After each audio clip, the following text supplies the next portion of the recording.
Hello again everybody and welcome back to my Character Crusade Unbound Season 2 Let's Play featuring Alusell the Alteration Swordsman. Okay, so last time Alusell was on his way to Markarth just to see the city and board there for the night and sell off all his loot and everything. We did all that. In the process... Tidings. Hello. How's everybody doing? In the process, he ran into an undercover Forsworn agent that killed someone in the market, right inside the main gate there. He dispatched the Forsworn agent and got a note from someone named Eltris saying to meet him in the Shrine of Talos inside the city. Part of Alusell is curious about the Forsworn and what makes them tick, because they do have at least a... Oh, that's some fun graphical anomalies there. I think this is actually has to do with my map mod. This is something that people are complaining about on the Nexus mods page about this paper map mod. I thought I was lucky enough to not have to experience it, but this is my first time to Markarth, so yeah, it doesn't look too great, does it? We'll just try to ignore it from now, for now. Anyway, Alusell is curious about the Forsworn because they have at least some small part to play in this haldir business. That is really distracting. Ugh. Because of the stories that he told, especially about the battles with the Forsworn in the Hroldan area. But he's got bigger fish to fry. He's going to stay the course. He's going to go check out Old Hroldan Inn here. That's his next order of business. He doesn't want to get distracted at this point. So yeah, he's going to continue on with what he had planned.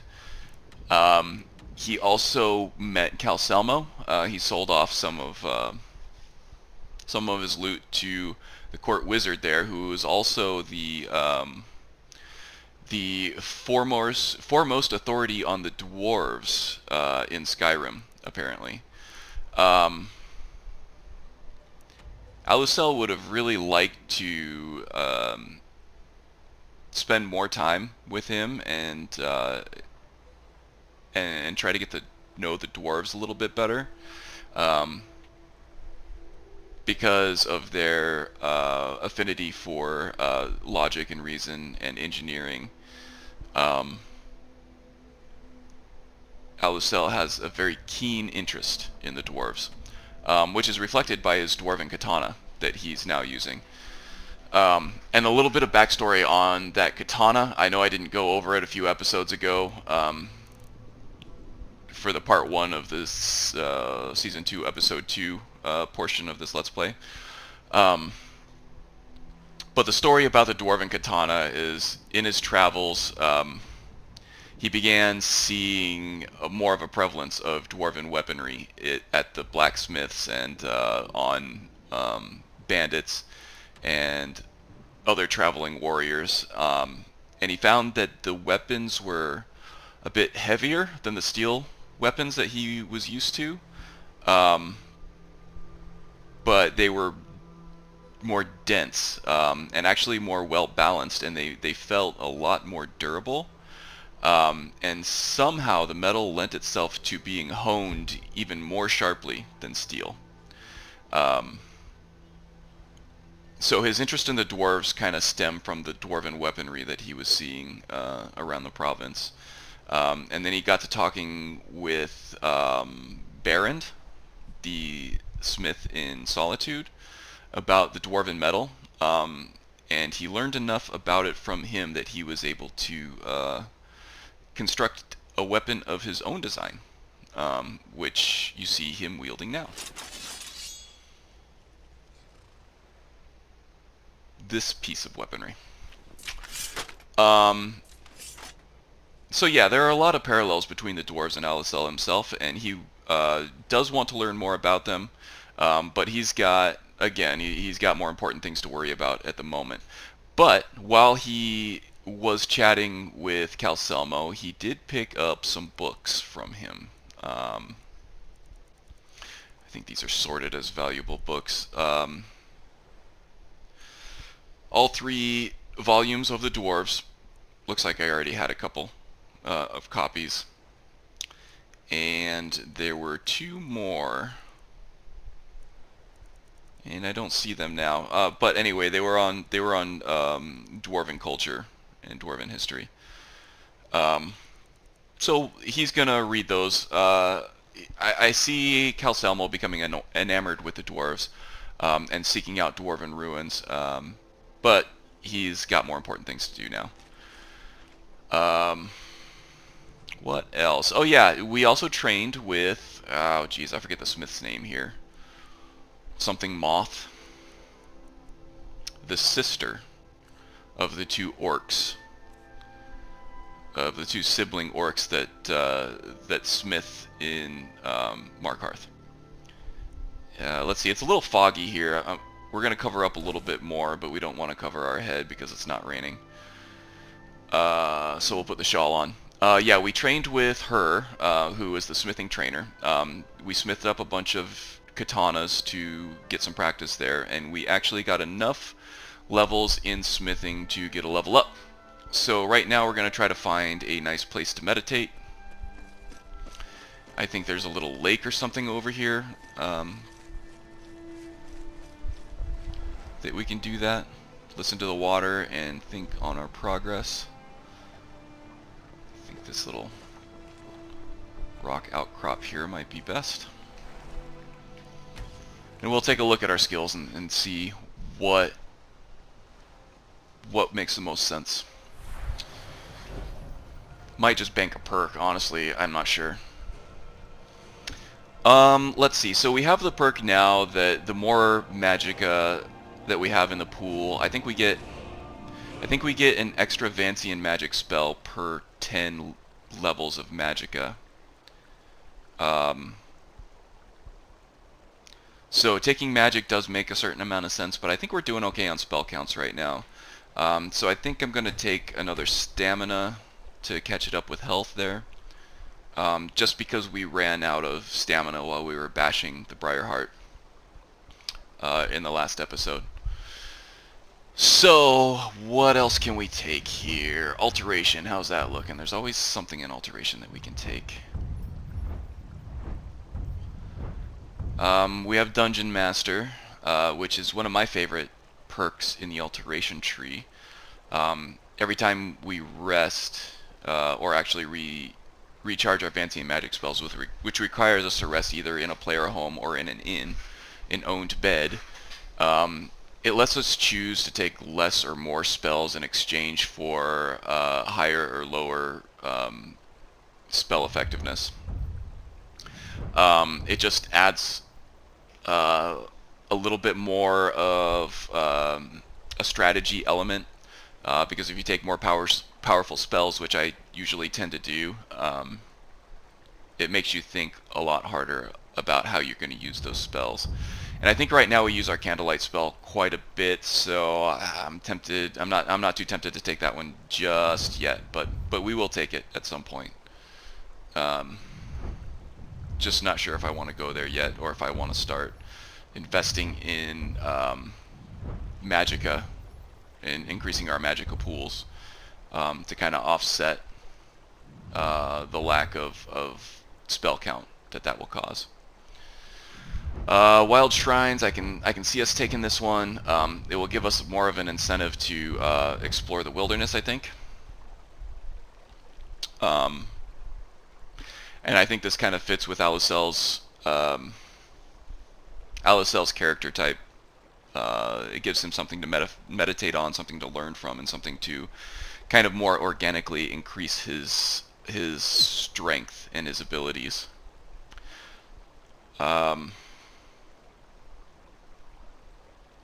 But it's kind of a crapshoot on because I don't know personally where any of these wild shrines are. We could find some shrines that help us out. We could find some shrines that are for spell schools that we don't use, like illusion or conjuration. Or we could just never find any of them at all. So I would rather kind of focus on stuff that we can actually use at the moment.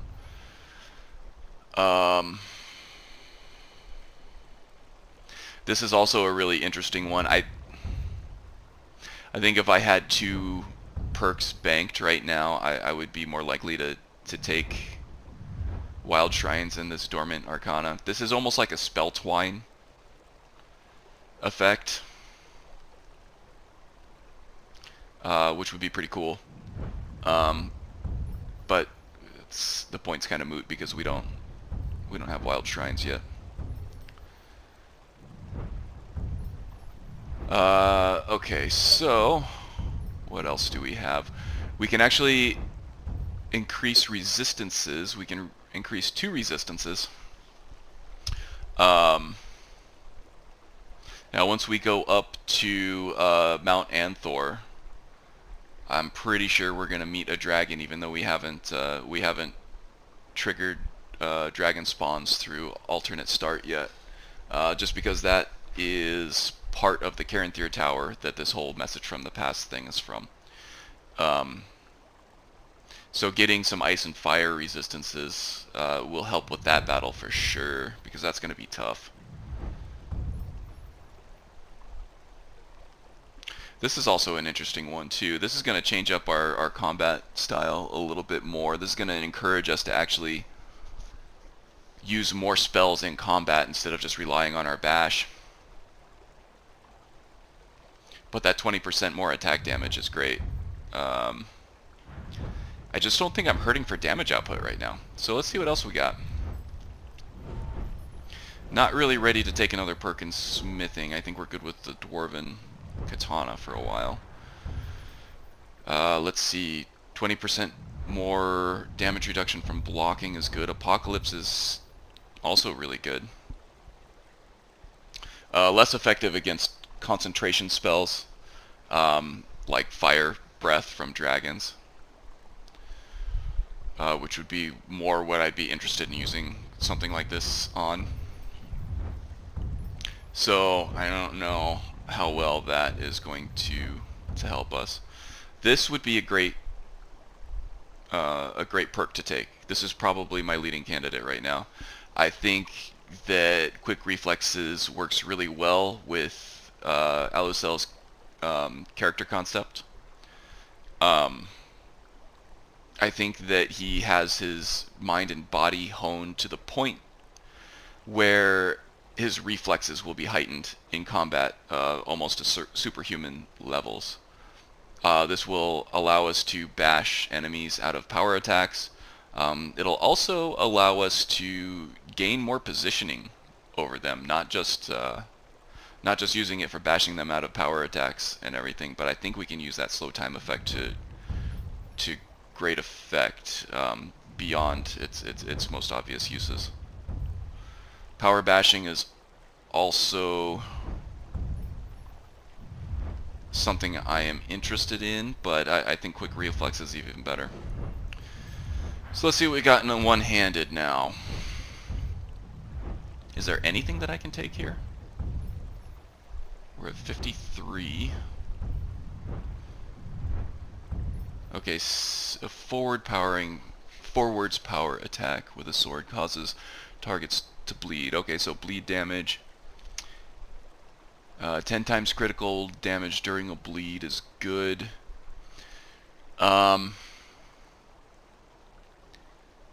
This sounds really good, but I'm not sure when we're going to have the opportunity to land a forward power attack. It would have to be right after a bash, because when we start combat we get our distorted shape and we usually use that to get in close for a sprinting power attack, and that usually kills outright. Forwards power attacks are generally very slow because he takes a couple steps before he he takes a big swing with the sword. So it would actually probably be very useful against dragons now that I'm thinking about it. Once you have the dragon grounded and he's not going anywhere, the opportunity to land a forward power attack becomes a lot more likely. So that's another thought. I think we're still a little ways away from our dragon fight, though, but that's something I'm gonna think about. Something I'm gonna think about taking before that encounter. But I think for now we're gonna do quick reflexes. That should have quite the impact right now. Raya is leveling up here.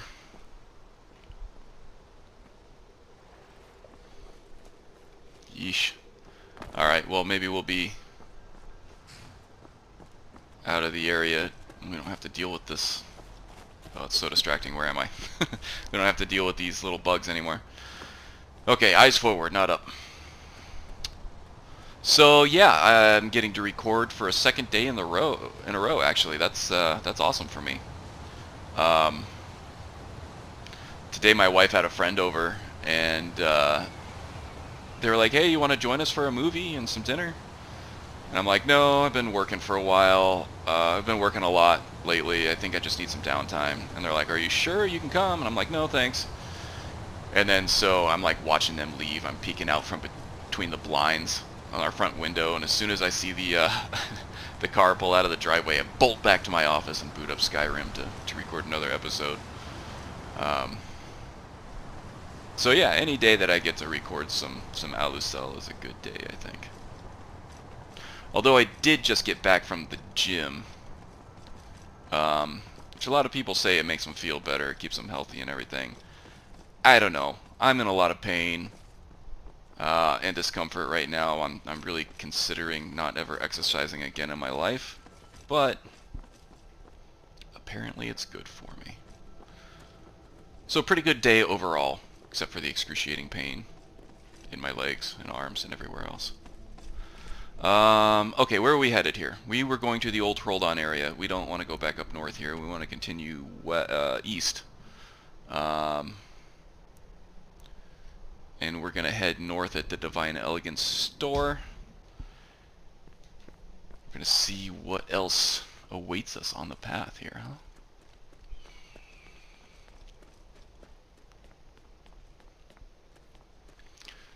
So, tomorrow's Father's Day. Hope you have some fun plans for hanging out with your dads. I think my wife and I and my brother are all going to meet my dad and mom at a barbecue joint. We're going to take them out to dinner. Going to have some smoked meats and some homemade donuts. It's going to be delicious. Basically, I'm going to undo everything that I did at the gym today. I feel like I owe it to myself to be fat and happy. Wow, this fog looks really cool, huh? If it just weren't for all that nonsense up there, it would be very atmospheric. I don't care. Leave me alone. I don't have time for this foolishness. Now come along quietly, and we won't have to get robbed. I think we encountered these guys on our very first episode, right? I'm not going On our way in from Hammerfell? before I do something drastic. She doesn't have the scar. What? Oh. Yeah, Alusell wasn't too concerned then, he's not too concerned now. Other than that they're just other red guards like him, but as we've mentioned in previous episodes, he doesn't really identify too strongly with being a red guard, at least at this point. That might change later on, I don't know. Toying with things here. Speaking of things that may or may not happen later on in the story, I think I have some major plot points worked out here. And we got a wolf. That should be manifesting themselves pretty soon. Probably not this episode, maybe the next one or the one after that, though. Some pretty major plot developments and some character developments. Who's this guy? He's a hunter? Is that a shrine to Dibella? Oh, you're one of those freaky deaky fellas, huh? All into the Dibellan arts. Alright. I'm not gonna judge.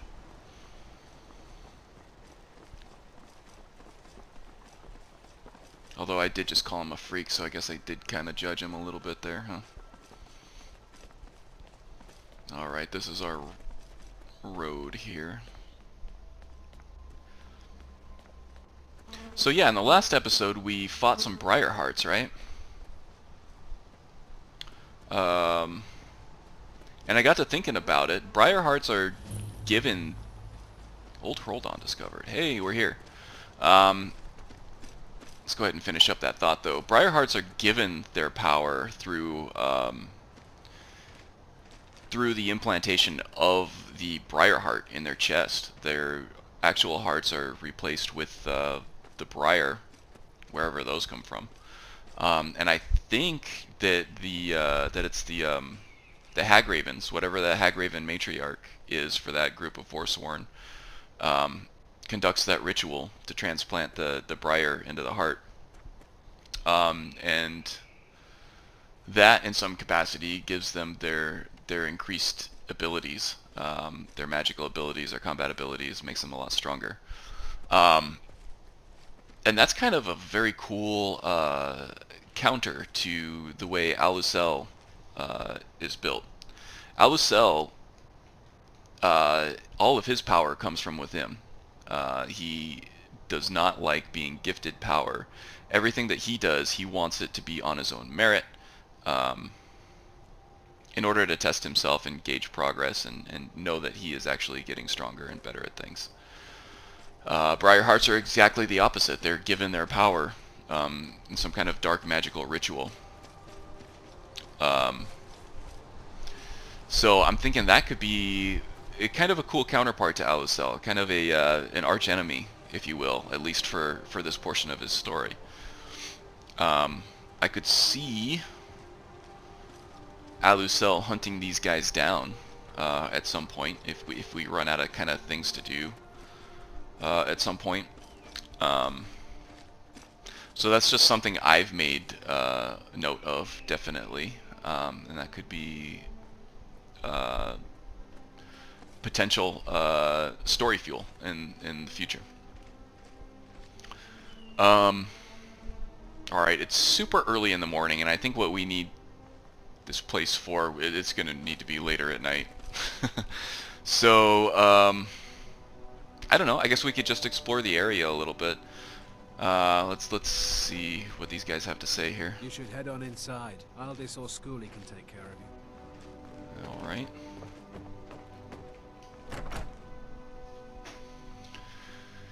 Come on in. We got warm food, warm drinks, and warm beds. If I remember correctly, about my past experiences with this place, there is a rather unique and cool little quest that gets kicked off, but you have to sleep here. And Alusell is well rested. He just slept 8 hours back in Markarth. So we're not doing that yet. If you drink too much, you're out. No drunks. Oh, don't worry about me, buddy. I don't drink at all. Yes? Yada? What do you need, handsome? Can you give me some Of water? course.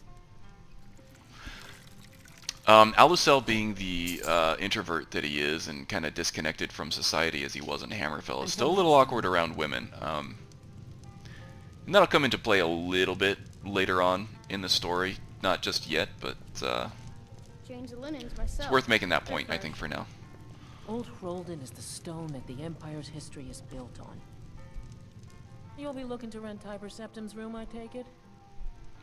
Tiber Septim's room. That's right. In the Second Era, Tiber Septim himself led the army that conquered Old Hroldan from the barbarians of the Reach.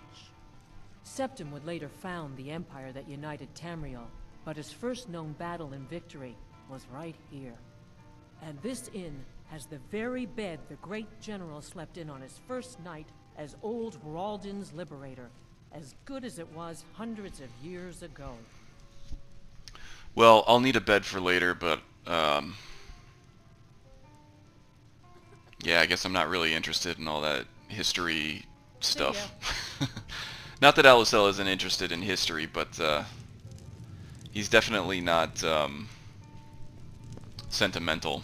He has no love for, I guess, this Nordic faith, the divines, especially Talos, Tiber Septim. He is going to note, though, that this is the Old Hroldan area, and apparently Tiber Septim fought here. He stayed in this place. Alikir warriors. Alright, this is going to make Alusell just a little nervous. Remember that in the very first episode, he took all of his father's merchandise that he sent Alusell to Skyrim with and sold it off and just kind of left. At the time, he thought that the most likely situation was that his foster father was going to presume him dead, kind of not care about it, and just go on with his life. It's still likely that's what had happened, but there's still a small sliver of a possibility that he's going to hire someone to come looking for him. So he's a little nervous around the Alikir warriors here. Raya doesn't know that, by the way, but that's how Alusell feels. Anyway, going back to the whole Tiber Septim thing, yeah, that's definitely something that Alusell is going to note. That could be significant to his situation here. The story, the first part of the story that Haldir told him at the campfire in Falkreath had to do with a battle out here in Old Hroldan, and it could have had something to do very closely with Tiber Septim himself.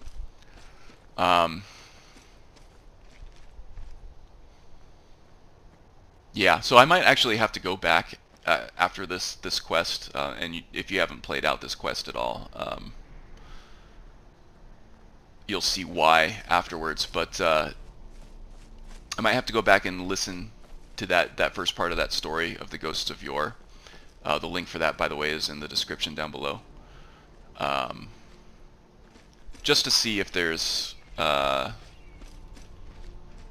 any more hints, anything else that I can take from that regarding this whole Tiber Septim stuff and whatever else happens in this quest here. So yeah, that quest doesn't kick off until I sleep there at the inn. Alusell's not sleepy, so he's gonna go explore this area a little bit, see if he can find any more information.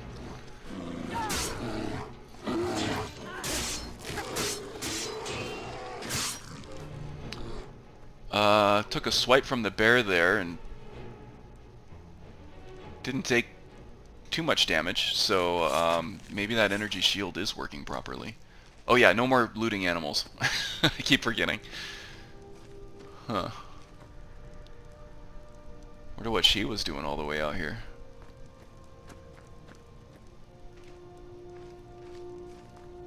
A dark elf and looks like maybe a Nord woman.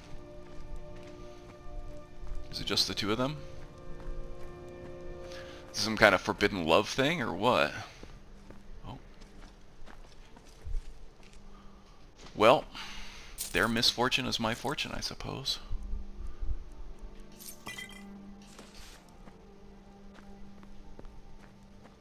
If there's a little journal or anything over here at all. Are they alchemists looking for ingredients or something?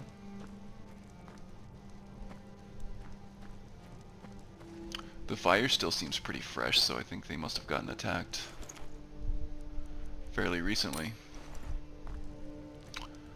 I'm not seeing a journal or anything.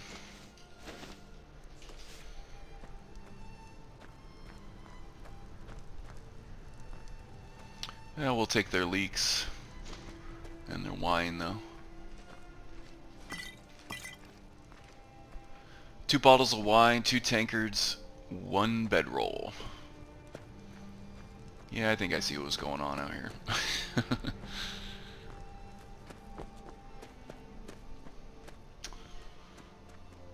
So yeah, just exploring the area here, see what we can see. Just kind of,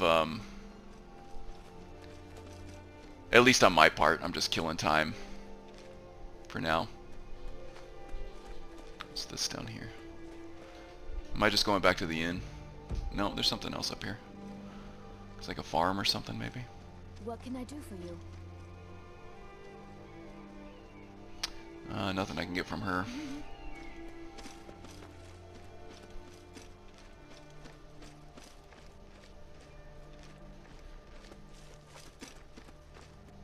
See a smelter? Is this like a little mining community or something, maybe? Yeah. Whoa there!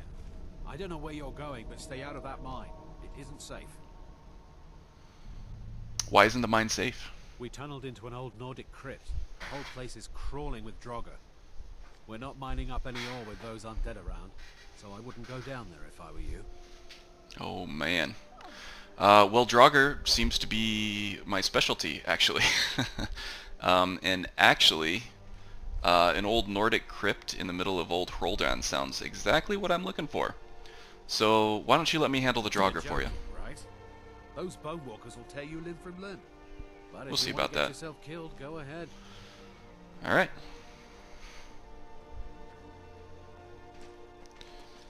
Prepare to be amazed, sir.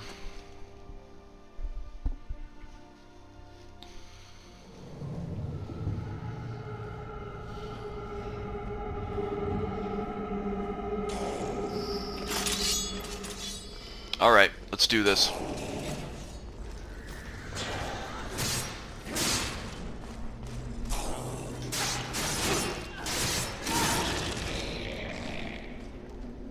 Anyone else gonna flank me? All right.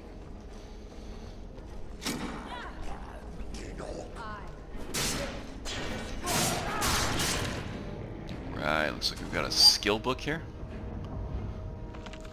Light armor, yeah.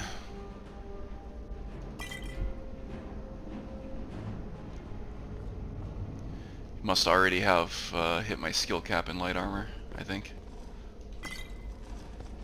So it looked like that book was unread, but I didn't get the skill increase from it.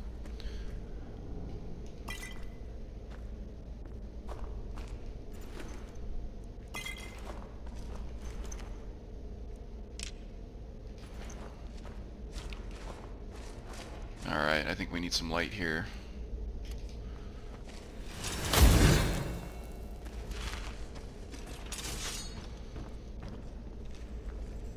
Other than the Draugr here, we're not seeing any other signs of ancient ruins.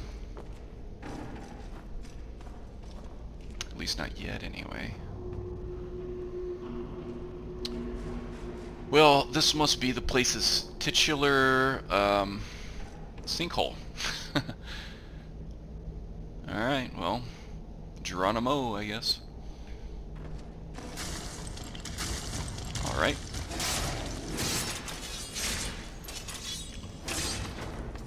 Dusty old blade fodder.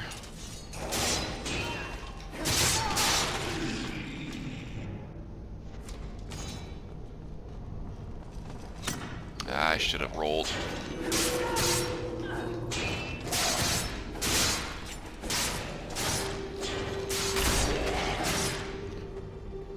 Okay, we gotta switch to first person here. Quick reflexes coming into play. Huh? Alright.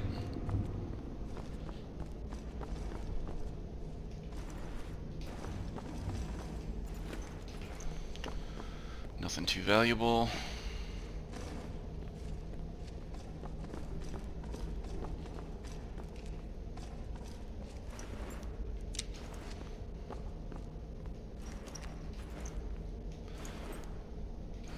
Honed sword, but it's not worth anything.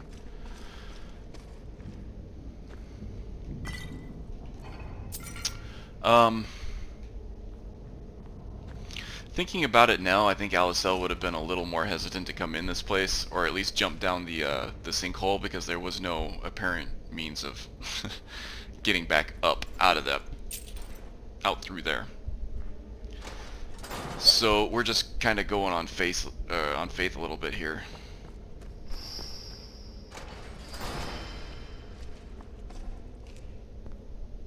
Is that just a trap? I'm not pulling it.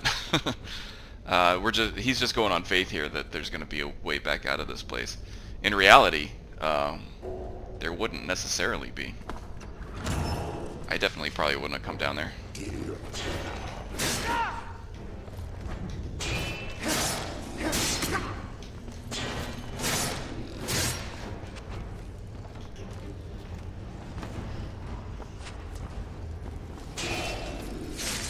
Take care of the archers pestering us there.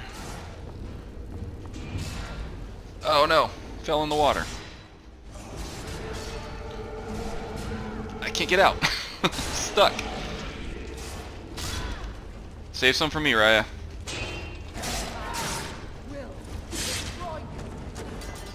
There we go. If you go back over there, just watch your step. There's a hole in the floor and nothing but water underneath it. It's interesting. It looks like some kind of autopsy or embalming or something going on there.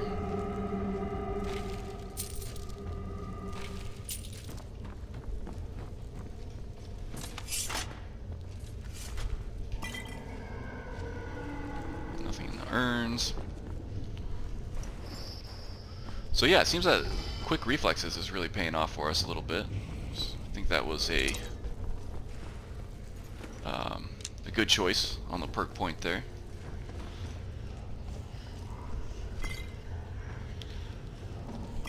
I think mostly, like I said, I'll be using it to bash opponents out of their power attacks, but it can also be used as a dodge mechanic.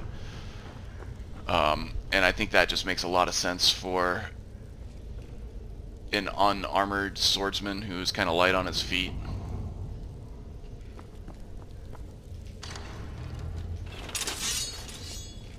Alright, we need to refresh our candlelight here.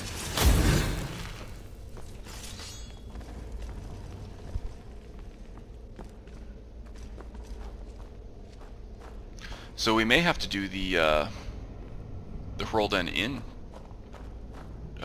quest in the next episode, because this is probably going to take up all of my time for this episode. Whoa! Where did that come from?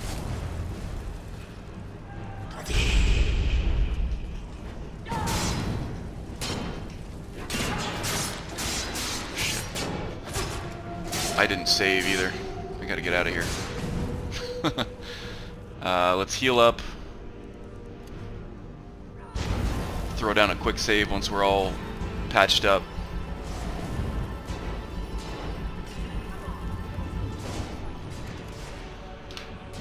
Sounds like Raya's getting some aggression out. It really seems like that fireball's coming from that pillar up there, huh?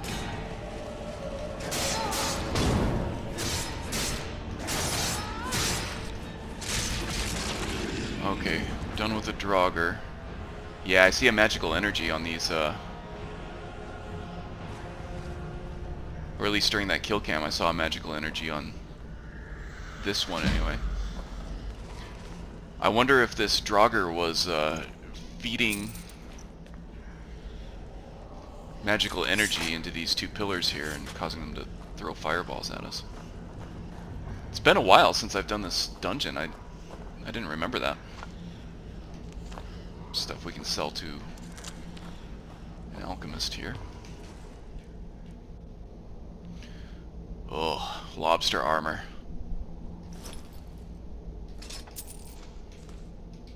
Starting to regret leaving those in the game. At least we haven't seen anybody wearing them yet.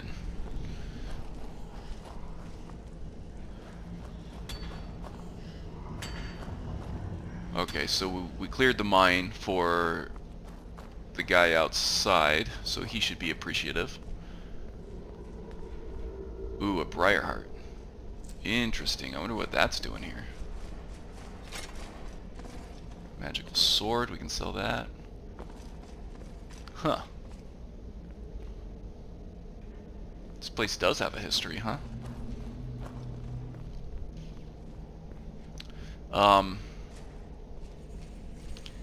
The ancient Nords, which are indicative by the Nordic ruins and the Draugr here, I think we're at odds with the Forsworn, so it's interesting that they have one of the Forsworn Briarhearts in here.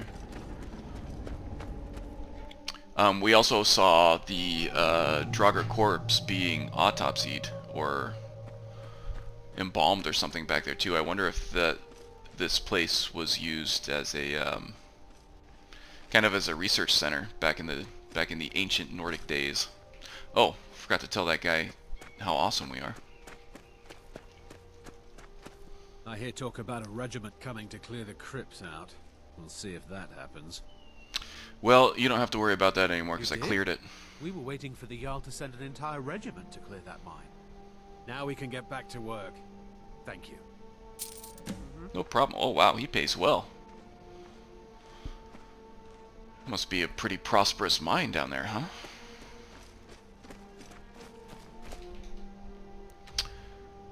Okay, we can continue off this way. I honestly haven't been timing any of this yet, or any of this episode, so I'm not sure how long I'm in. Probably well over 30 minutes though. Still only 9:45. But I think I'm kind of eager to get back to the inn and kick that quest off, probably for the next episode. Let's see, am I going back the right way? Yes. Yeah, so we're going to head back to Hroldan, and I'm going to get prepared for the next episode, the quest that kicks off there. Did I lose my path? There was a path going up here, and I think I lost it. Okay, this looks right. Yeah, get prepared. I think I want to listen to the Ghosts of Yore stuff again before this kicks off.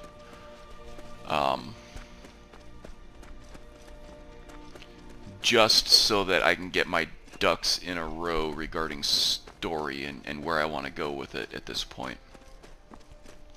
Because I think some very significant things are about to happen in this inn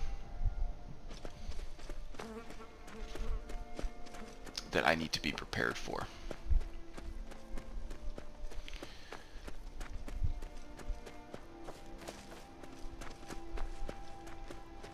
And here we are. Wow, this fog is just not letting up, huh? Sky looks better too. Oh, no it doesn't. Never mind. Alright. That's gonna get annoying. I wonder how I'm just seeing that now. And what's going on here? Is it just this windy?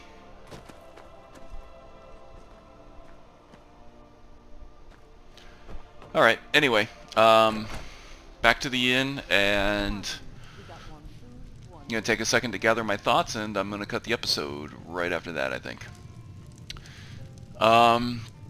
So yeah, this has been a goal of Alusell for quite a while. He wanted to make it into the Hroldan area just to kind of look for clues as to his current curse situation over here. Hroldan was mentioned in the first story segment that Haldir told us about at the campfire over by Haldir's cairn over here. So that's been on his list of things to check out for a long time, and after his second meeting with Haldir in Solitude during the burning of King Olaf,